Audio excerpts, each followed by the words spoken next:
Yeah, welcome everyone to episode 4. Number 4. Just like a sweet little cover drive all the way to the boundary, mate. That's right, mate.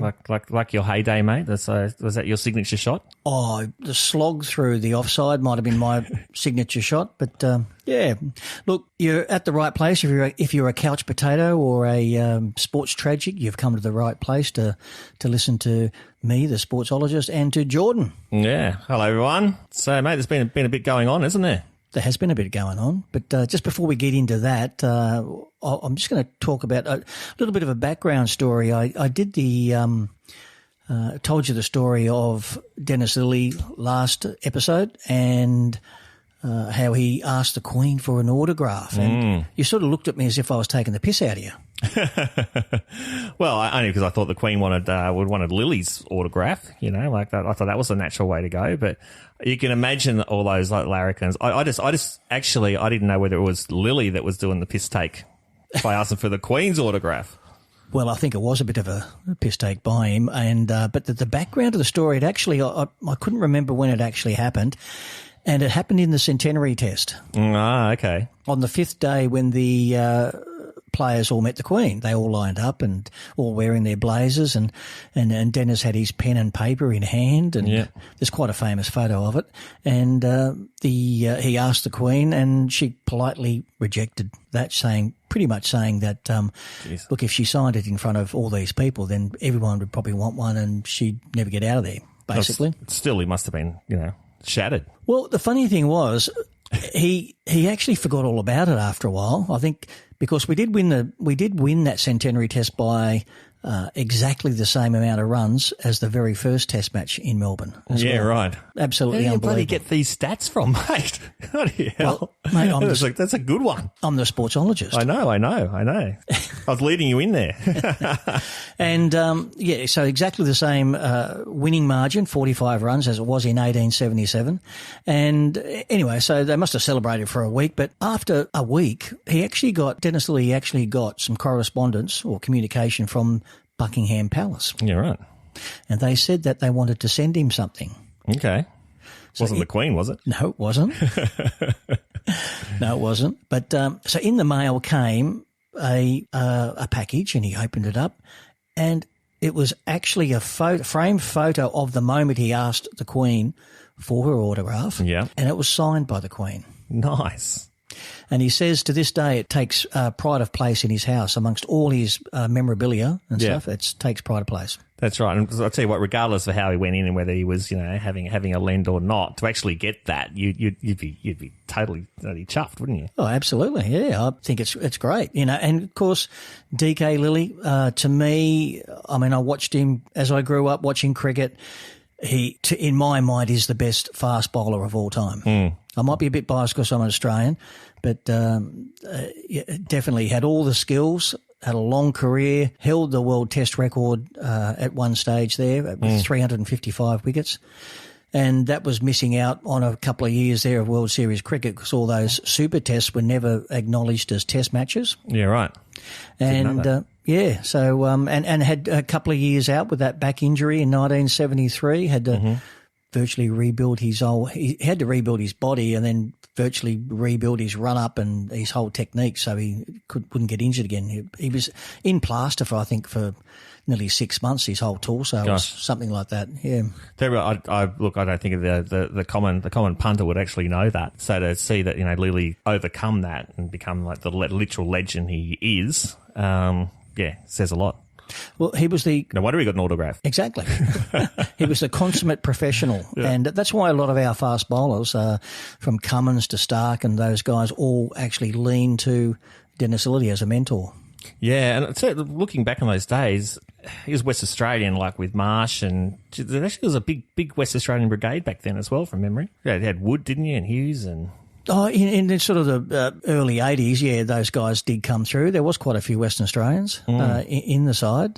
Speaking of Marsh, Court Marsh bowled Lillee is still the world test record for the most dismissals by a partnership of wicketkeeper and bowler, and that's 95 wickets, 95 times the entry court-marsh bowled Lillee was in the scorebook. And that's without an aluminium bat, mate, doesn't it? Does it? That's another one, the aluminium bat. I watched that. I did too. I was watching it live. Then he threw it, didn't he? He had a full spit. He had an absolute shits and threw it because they said he can't use it. It's damaging the ball. Oh, God. Yeah. So, yeah, that's the early 80s, that was. He actually, I think he invested a fair bit of money into the development of it. I was going to say, I reckon there's probably a bit more to the story. Where's he sponsor Alcoa? Jeez. Well, who knows? Yeah. BHP. Yeah, BHP. But, yeah, he invested a bit of money into it, so I think he had the shits about that. Yeah. Thinking... Yeah, I mean, I remember playing baseball with sort of aluminium bats, and it didn't make a sweet sound like like the wood, like the wooden bat. Yeah. But look, I don't know about too much about but they use the aluminium bats now, don't they? Baseball, do you know? Well, not in Major League Baseball. They don't. I don't think. No. Okay. Yeah, don't think so. No, I think it's a timber, a wooden bat. Yeah. Right. So anyway, same reason. Yeah. Heard about Lillee and said you're damaging the ball. That's it. Yeah. Yeah. So I rate him up there as the greatest fast bowler of all time, closely followed by Wasim Akram, the left-hander from Pakistan, who was an absolute freak, quick and swung it both ways and had a great bouncer. Wonderful bowler he was. Yeah, there's been some absolute legends. Interesting when you said about Akram. I thought about Imran Khan. He went on to do some interesting things with politics, didn't he? I think he's in jail. I don't even have to go there, do we? But I think everyone goes into jail, buddy, in Pakistan. Pakistani politics, not Palestine. There you go. Yeah, either that or they're terminated. One of the two. Yes. Not saying that loosely. Yeah, exactly. But Imran Khan was talking about him. He was one of the guys who really got reverse swing happening. He bowling on those fairly flat wickets over in Pakistan and Asia. He had to find a way of swinging the ball. So he worked out how to reverse swing, and he taught it to a lot of bowlers. He was a good leader too. He stayed there for a while. For sure. They won the 92 World Cup here in Australia. I think Pakistan won. I think they beat England in the final. So great leader, and that's why I think he went into politics. He was fairly revered, but we don't want to get into politics ourselves. Definitely not. No. Definitely not. Well, we could talk about Australian Prime Ministers bowling balls in India, was it? Johnny Howard? Did he? Oh, well, he was a tragic. He was, and it was a tragic effort. Don't you remember that one where he bowled the ball and it landed halfway down the wicket? I think I've blocked that out, that one. So some things are too traumatic to, Bob Hawke keep at the forefront. Bob Hawke was a tragic, cricket tragic, and he actually got hit in the face by a ball in a social game, I think, between Parliament. That's right. He was going for the hook shot. Yeah, and it's got a famous photo of his glasses being thrown off his face. And, he was going for the big over cover, wasn't it? Oh, a big cow corner, whatever. Yeah. So. Yeah. Anyway, Sir Robert Menzies was, as I think we've said before, or we may not have, he was a great cricket tragic, and he started the Prime Minister 11 games in Canberra there. Were wonderful events to go to. Because you can. I had my Bucks Day at one. It was a sensational day. Excellent, mate. Yeah. No. Did you know who was playing? I think they were playing it. That was against Pakistan because Shoaib Akhtar was advertised playing and he didn't play. I was just trying to work out how good a Bucks Day it was, mate. That's all. It was great. Well, it was a good Bucks Day. I had stamina. I was up late, stayed up late, but yeah, good day, great day's cricket. Wonderful Manuka Oval. I played a lot of cricket at Manuka Oval, but it is a really intimate sort of ground. It's, as I said to you before, the actual playing surface is as big as the MCG. Yeah, well, they've played quite a few AFL games. I think the North Melbourne, who are struggling, they tried to get going in Canberra, but they tried to get going everywhere and still haven't. So anyway. Do GWS play a few games there? I think they might. So they go down there now because they're obviously Western Sydney, so they're trying to capture that market as well. Because even though they've had a fairly good success story, GWS, I mean, they got Kevin Sheedy in, who's a legend, to start the club off, and they look more at a building phase. They brought in a couple of, a couple of sort of ring-ins, for want of a better word, to make it look good. But it was a pretty balanced side, and that's why they are where they are. And the Gold Coast Suns, who entered the competition, I think, 2 years before them, are still struggling. They haven't made the finals. Yeah. I put a big part of that. They put a lot of money into a guy by the name of Gary Ablett, which is good thinking, you would think, on paper. But because he was so dominant, I don't think it allowed the rest of the team to grow through. But that's not unusual for a lot of sides. Different to NRL, of course. You got your halfback. I mean, your halfback drives Playmaker. people Yep. into the game. Yep. And that's why that's such a good position, of course, and one of the highlights of NRL. Just quickly back to Manuka Oval. You might not know this, but the scoreboard there at Manuka Oval is the old MCG scoreboard. Yeah, right, okay. Yeah, they dismantled it when they went to do a big screen at the MCG and a big digital screen. They dismantled the MCG scoreboard, the old one that had been there for, I don't know how many years, probably 100 years, Yep. and took it to Manuka Oval and reinstalled it. Really, I never knew that. Yeah, and it's called the Jack Fingleton scoreboard. Jack Fingleton was a famous Test player Yep. back in the 30s, and he became a political journalist. Okay, all right. That's the word I was looking for. Yeah, righto. Political journalist, and he was there had a long career, and he wrote a lot of books on cricket and things like that, and played a bit of cricket in Canberra first grade as well, just after the war, and yeah. So, yeah, Manuka, as I said, I played a bit of cricket there. It's a beautiful, beautiful ground. We'll have to venture down there one day. And I think we have. You got like an anniversary coming up, 2025. You're going to relive old days. well, it just Be able to stay up till 8 o'clock now, wouldn't we? we could, yeah. have a big night. We've just missed the centenary of ACT cricket by, I think, a couple of years now. Cricket was first played in Canberra, I think, in 1922. So the big centenary. So Must have been the first year. When was Canberra actually created? When was bloody it ACT? started. It must have been close to that. Yeah, they turned the first Welcome sod. to Canberra. Here's cricket. Yeah, they've turned the first sod. I can't remember, but it was the Queen Mother and the King at the time turned the first sod. Probably, I don't know, in the mid-teens, or 1915. Could be We'll look it up. 1950. Someone tell us. Look, yeah, someone ring in, put it on the comments, and tell us what it is. But we're sort of getting off the track there a little bit, but that's all right.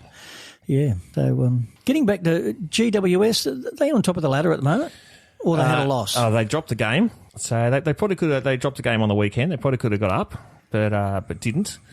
But it was. Yeah, they're doing well, and they'll be thereabouts. Obviously, just to talk quick AFL. The Swannies are doing very well. Geelong won the premiership, absolutely flogged the Swans.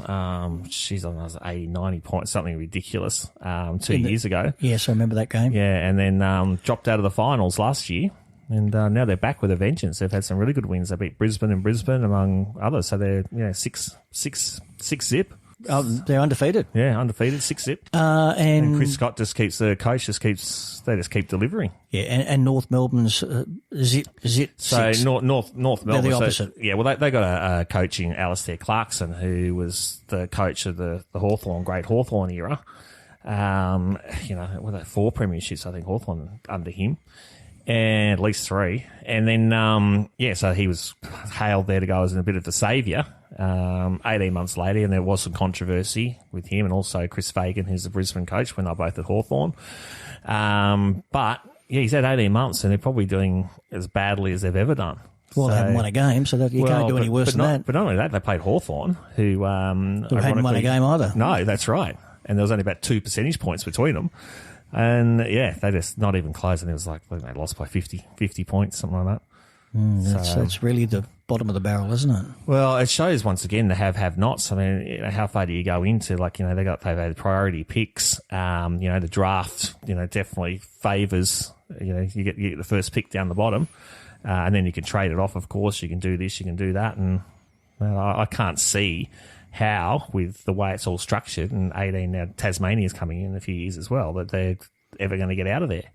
Which makes you think, and then this is one of the questions when they decided to expand the AFL, and they tried this with rugby union as well, didn't they, and NRL for a while, to try and expand it, is, you've got to question where's the depth of talent, how many teams can you actually carry, and particularly carry, say, in Melbourne, even though Melbourne are obviously crazy AFL, I mean, Western Australia and South Australia, they're mad AFL as well, but they've only got 2 teams. Exactly. Yeah. So you got to weigh it up. I mean, how long are you going to subsidise teams to continue? Yeah, well, it's a bit like the Sydney teams in the NRL, isn't it? You know, there's a lot of them struggling. Yeah. I mean, once again, remember the old Souths controversy. Yeah, well, they had the fight tooth and nail when they were actually consolidating the NRL. And, well, they were one of the founding sides in 1908. Yeah, exactly. And they kicked him out for quite a while. I think it was nearly 20 years, wasn't it, or something? Yeah. Well, South fought it. I can't remember the guy who was the president of the club. Very passionate, put his own money on the line. George Piggins. That's it. But you look at that. They consolidated. West Tigers, Newtown got the boot. North Sydney. That's right. And there's a bit of a push for North Sydney to get back in via either the Gold Coast or even Perth. Okay. So big. North Sydney's got a lot of money behind it.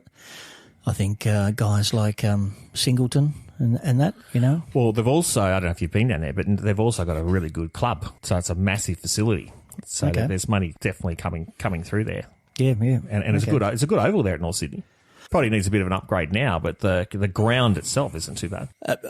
From memory, it was very grassless and very hard, a very hard surface, very tough on the body. So they play a lot of cricket there, North Sydney. It's quite a short boundary. Yeah, I think the women play there a lot, and they don't have to really bring the ropes in very much. But it does make you think, like, which way do you go? And do you keep expanding, and to what end, and to what purpose, really, when you're thinking about it? And if you could have a look at, with good money be spent other worlds, then propping up the teams that have been floundering for a long time. I mean, they tried AFL like the same with NRL, might have been the same time. They tried to get Hawthorn and Melbourne to merge. That didn't happen. Fitzroy dropped off. Swans had to go to Sydney to survive. But you don't sort of see that now. You see the AFL is redirecting money to the languishing clubs. Well, aren't the Brisbane Lions one of the relocated? Oh, sorry. So the Fitzroy became it was the Brisbane Lions, Brisbane Bears. Yeah, that's right. Then they changed it to the Lions to honour the Fitzroy amalgamation, for want of a better word. Yep. Yeah. Okay. All right. We might wind this one up for a little bit, and there's a bit of stuff there we can talk about in further podcasts for sure on that. It's always interesting how our conversations started off with DK Lillee and the Queen, and we ended up talking about the Brisbane Bears and the Brisbane Lions. Yeah, and amalgamating of competitions or not, which is a deep question, and it's something I think that you would have very opposing ideals and then thoughts on which way that should go, no matter what code you love, or all codes. Well, you've got a lot of passionate supporters of a lot of sides who don't want to see amalgamations, obviously. And South Sydney, as you said before, was a good example of that. A founding side in the Sydney first grade comp, and booted out, and but look, plenty of sort of fodder for another podcast on that one. So we'll wind this one up and see where our next conversation takes us. Definitely. Talk to you soon. Cheers, mate.